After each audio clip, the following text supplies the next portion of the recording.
house in the standings, but a real chance to get this Western Division a little bit more mixed up depending on who gets the victory here today. As we mentioned, the Alley Cats looking for the victory to take over the Western Division standings.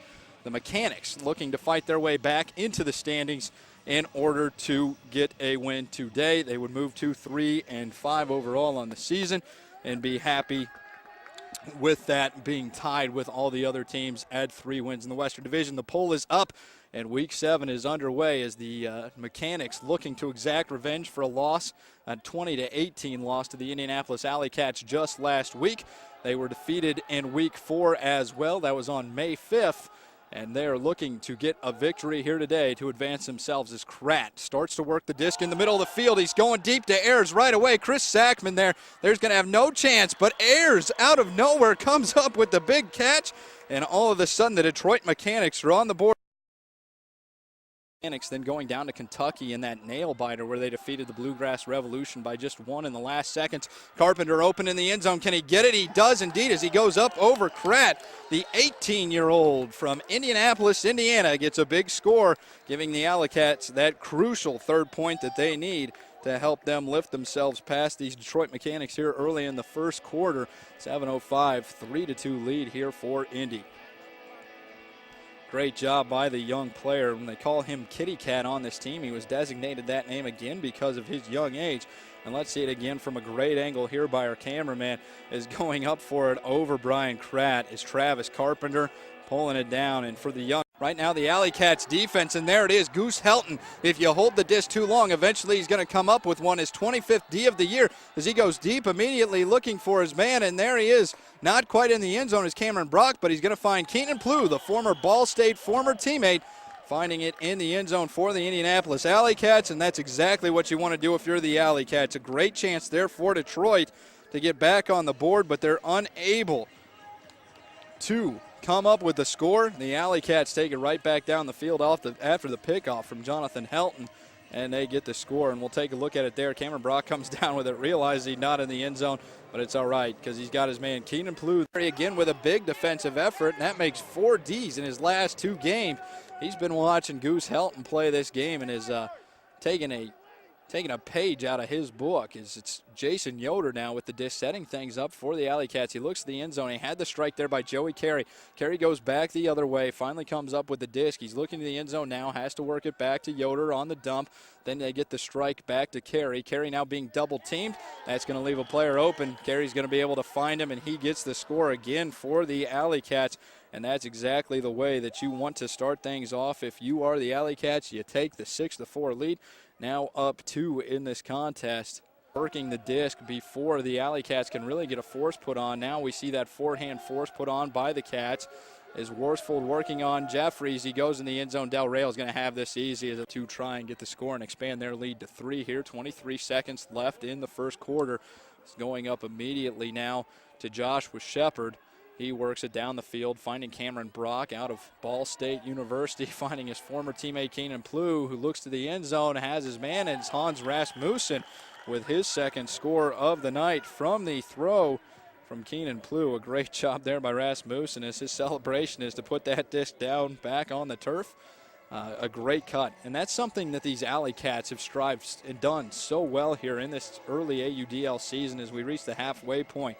And you're starting to see it come together a lot more now. It's all about that chemistry and having that cut before your player actually has the disc. As we see Rasmussen just run that thing down, you can see the speed he has.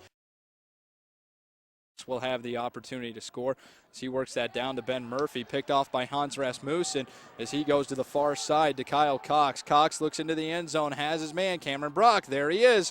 Another score for Brock on the game. That's his second so far. And a great job by Kyle Cox of finding his open receiver in the end zone. And I tell you what, Brock Cameron lost that throw, so he goes back to his handler, finding Joey Carey again with the disc. And it's Carpenter who works it right back to his handler, Chris Sackman, in the end zone. And he gets the grab over Worsfold. A great job there by the Alley Cats of working that disc down the field. And as we mentioned, they do such a good job here. As Christopher Sackman able to come down with that score.